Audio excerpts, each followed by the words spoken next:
দেশের প্রধানমন্ত্রীর জন্য নতুন করে একটি আধুনিক বাসভবন নির্মাণের পরিকল্পনা ঘিরে নিরাপত্তা ব্যবস্থার বিষয়টি বিশেষ গুরুত্ব পাচ্ছে। প্রস্তাবিত এই বাসভবনের মাটির নিচে বাংকার ও জরুরি টানেল রাখার পরিকল্পনা নিয়ে নানা আলোচনা তৈরি হয়েছে।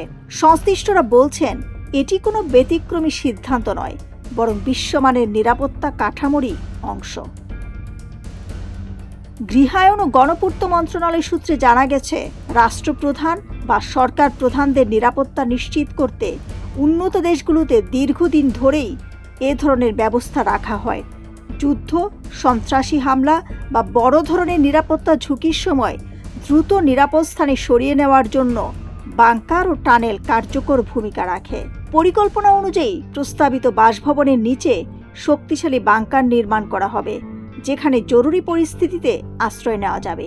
একই সঙ্গে থাকবে বিশেষ টানেল, যা দিয়ে দ্রুত ও নিরাপদে বাসভবন ত্যাগ করে নির্দিষ্ট নিরাপদ স্থানে যাওয়া সম্ভব হবে।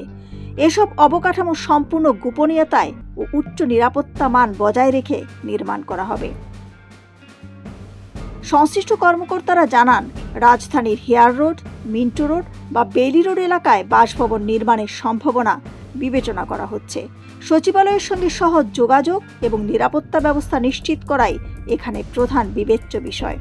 2024 সালের জুলাই গণ অভ্যুত্থানের পর গণভবনকে স্মৃতি জাদুঘরে রূপান্তর করায় বর্তমানে প্রধানমন্ত্রীর জন্য নির্দিষ্ট সরকারি বাসভবন নেই।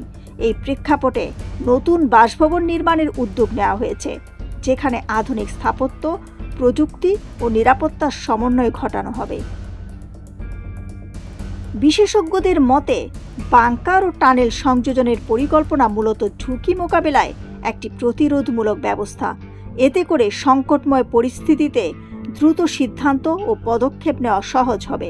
পাশাপাশি সরকার প্রধানের নিরাপত্তাও সর্বোচ্চ পর্যায়ে নিশ্চিত করা সম্ভব হবে। দিলরুবা খান, ডেস্ক রিপোর্ট, সোনালী নিউজ।